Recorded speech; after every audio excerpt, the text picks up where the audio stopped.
Alors, voilà, donc voilà la bête. Donc il fait plus de 7 mètres sur châssis Alco. Donc vous voyez, il est bien haut. Donc châssis Alco, ultra léger.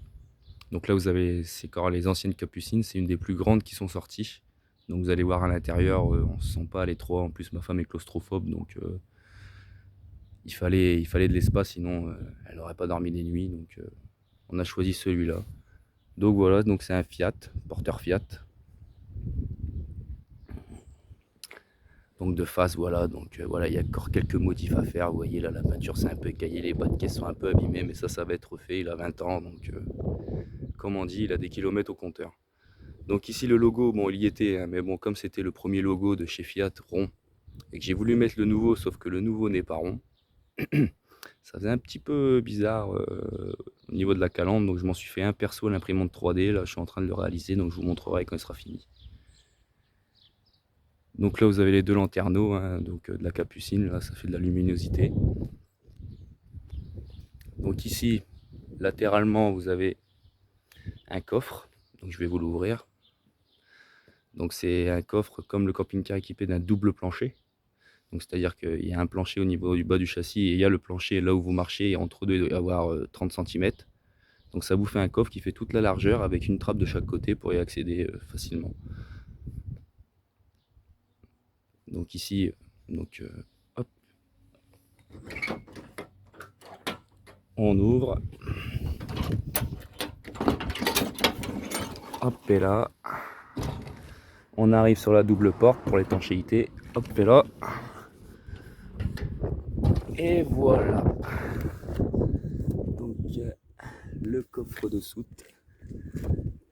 Donc vous voyez, il fait toute la largeur. Donc là on a stocké les tables, les chaises. Donc ici vous pouvez voir déjà la première option qu'il a fait rajouter l'ancien propriétaire, c'est le double réservoir d'eau. Donc vous embarquez déjà 100 litres d'eau d'origine, comment dire, d'usine. Et lui il a fait rajouter un réservoir de 90 litres je crois, 90 litres supplémentaires. Donc voilà, niveau autonomie d'eau, vous êtes pas mal, vous embarquez près de 200 litres d'eau, donc c'est pas trop mal. Ici, le petit chariot bleu que vous voyez, c'est comme c'est équipé d'un WC nautique, donc pas de cassette, c'est un grand réservoir. Quand vous êtes stationné dans un camping ou quoi et que vous voulez pas sortir le camion à chaque fois pour les vidanger, vous mettez ça en dessous, c'est relié avec un tube accordéon et ça vous fait comme une cassette, quoi, mais à l'extérieur. Donc voilà, donc là vous pouvez charger pas mal, et puis aussi pour l'hiver c'est pas mal, un double plancher ça garde la chaleur à l'intérieur, c'est isolant. Et vous pouvez mettre les skis, les chaussures de ski, tout ce que vous voulez, ça passe, les luges, il n'y a pas de problème. Donc voilà pour le coffre de soute. Donc ensuite ici la trappe que vous avez là c'est le chauffage. Donc c'est un trauma. Voilà, le trauma. Donc ça chauffe nickel, il n'y a pas de problème. Marche sur le gaz, ça chauffe très bien, ça chauffe l'eau et ça chauffage central aussi. Donc ici vous avez le marche-pied électrique de marche. Donc comme c'est un châssis Alco qu'il est très haut, le 2 marches c'est pas du luxe comme on dit, parce que sinon il faut un grappin pour monter. Donc ensuite il est équipé aussi de suspension pneumatique, je vais vous les montrer. Donc suspension pneumatique très agréable pour la conduite, hein, c'est au niveau du ballon, parce que quoi, on va dire quand vous êtes bien chargé avec les 200 litres d'eau déjà, c'est pas du luxe. Donc vous allez, donc ici vous avez, là-bas si vous la voyez, les suspensions pneumatiques. Donc il y en a une de chaque côté évidemment, avec les petits tétons pour les remplir. Donc au compresseur, vous gonflez au nombre de bars que vous voulez selon le chargement. Et franchement ça améliore nettement le confort de conduite. Donc ici vous avez la prise secteur, traditionnelle, hein, rien d'extraordinaire. Ensuite à l'arrière vous avez le porte-vélo 4 places. L'échelle de toit bien évidemment pour monter sur le toit, on y montera tout à l'heure parce que il y a du lourd aussi au niveau du toit. Ensuite de l'autre côté vous avez un coffre. Donc comme je vous parlais, il y a des lits superposés à l'intérieur. Donc ici vous avez un coffre normal quand vous mettez le lit en place. Donc là, faites pas attention, c'est un peu le bazar parce qu'on est rentré hier, j'ai pas eu le temps de le vider et c'est un peu mis à l'arrache. Donc voilà, vous avez un coffre normal et après, quand vous rebattez le lit, ici, toute la porte s'ouvre et là, ça vous fait un coffre bêtement plus grand.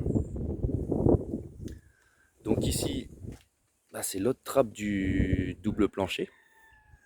Donc pour pouvoir accéder des deux côtés, pour éviter de se mettre à plat ventre pour aller chercher les objets dans le fond. Ici, les bouteilles de gaz. Donc ici, bah, vous avez l'avant du véhicule. Donc pour la partie extérieure, pour l'instant, c'est... Ah, ici, vous avez le double réservoir, donc celui d'origine et celui du réservoir supplémentaire.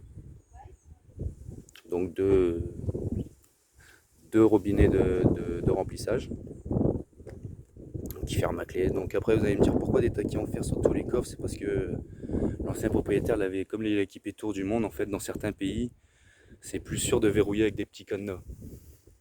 Parce que bon, apparemment, il a traversé des pays qui n'étaient pas, on va dire, comment dire, qui n'étaient pas très sûrs, on va dire. Donc toutes les soutes extérieures sont équipées de petits cadenas. Donc ça, moi, je vais les enlever parce que de un, c'est pas esthétique, je trouve. Et puis bon, on va dire que moi, je suis pas encore prêt pour faire un tour du monde, donc il n'y en a pas beaucoup d'utilité. Donc ici, vous pouvez voir aussi le Storban, un Storban de 3 mètres.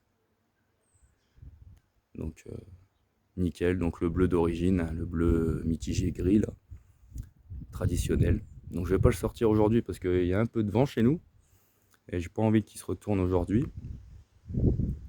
Donc voilà pour l'aspect extérieur.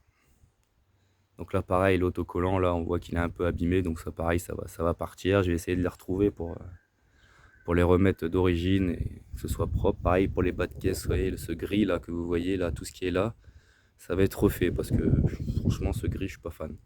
Autant la carrosserie blanche, pardon, je suis fan. Autant ce gris souris clair là, je suis pas très fan. On dirait de l'après, on dirait que c'est pas fini, donc je suis pas spécialement fan. Donc ici vous pouvez voir l'évacuation. Donc l'évacuation, on parle bien de évacuation des eaux usées. Donc c'est le tuyau général ça.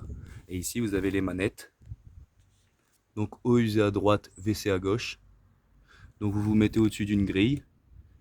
Ou là vous venez brancher, comme je vous ai dit pour la cassette amovible, hop, avec le raccord là, la cassette en dessous et ça part directement dans la cassette.